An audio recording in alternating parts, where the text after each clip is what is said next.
Hello, everyone. I'm joined here with Fritz Lüthlin from DZ Bank, and we're here to ask a few questions that will be addressed in greater detail at this year's Schuldschein conference. Fritz, hello. Hi, Silas. So I suppose, firstly, we could ask, the Schuldschein was one of Europe's success stories since the last financial crisis. This year, it was on track to at least match the last few years of 25 billion odd plus annual deal volume. But then the coronavirus happened, and the impact of that is still to be seen.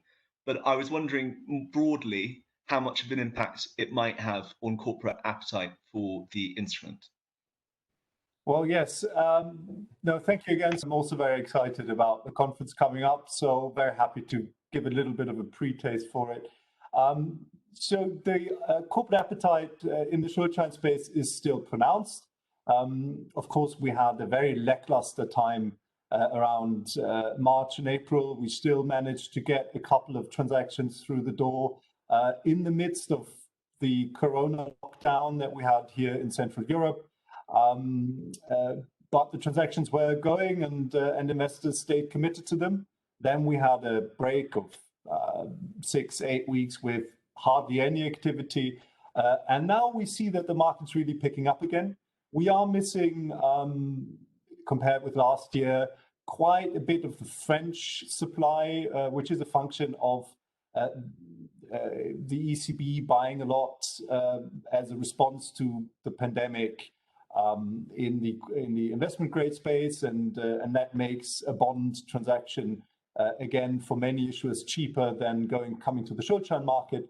So we now have about 80% of the roughly 12 billion in supply, a little bit over 12 billion, in fact, year to date, from German issuers, and that is your classic German Mittelstand.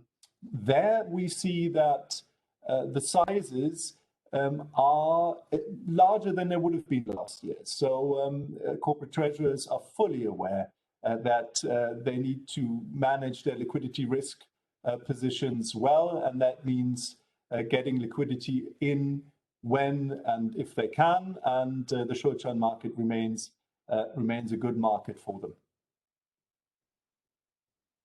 One of the things that I have been most interested over the course of the last few years covering the market is the sheer breadth of investors that access the Schuldschein market. I mean, you have commercial banks in Asia that I think play, an incredibly important role, certainly in the sort of larger international issues.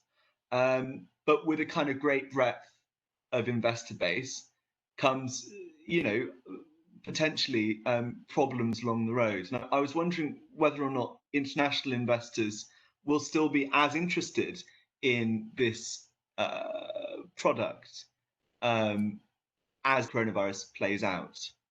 That analysis is spot on. Indeed, especially the Asian investors play a big role, but also other non-German banks are very active in the Schuldschein space. As far as the tickets from Asian investors are concerned, they are smaller than they were in January, February. So there is a certain caution on their side.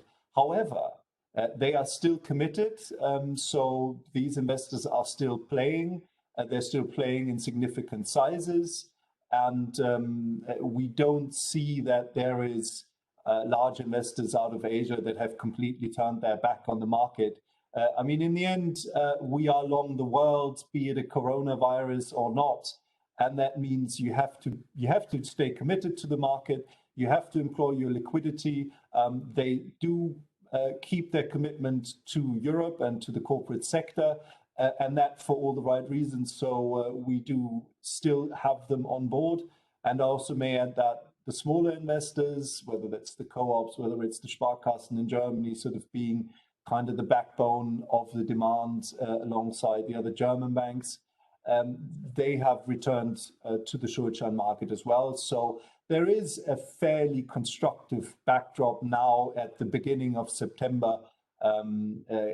For the rest of the year, it looks like we're going to have a good market. one of the other concerns that people outside of the market have with the market is the kind of comparatively light documentation.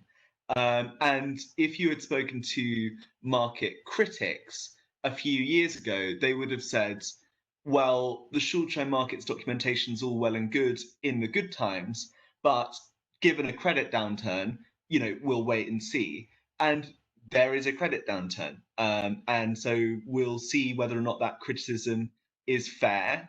I don't know from your, I suppose, highly visible position, is that a concern amongst arrangers, even investors, about this slight documentation, potentially, a lack of a kind of majority lending clause? Any thoughts around that, I think, would be very interesting. I see where you're coming from with this, and it is. I'm not a lawyer for sure, but I think we are, as financial market practitioners, very much used in thinking in legal terms around documentation and around certain clauses in contracts and sort of these sort of things. And when you have a common law background where you can detail and where you have to detail a lot in your contractual arrangements, because the role that the statute law plays is limited, then you are kind of used to larger contracts with more language around ifs and whens, and that's all fair and square, and that's sort of the English legal lens through which you would also view the corporate Schuldschein market in Germany out of London, let's say. Now, we are used to working within civil law, and that's very different. So we can get by with a fairly slim documentation on a loan or a corporate Schuldschein, which is a loan legally as well, because we have this backdrop of statute law, which is fairly abstract and it covers a lot of ground.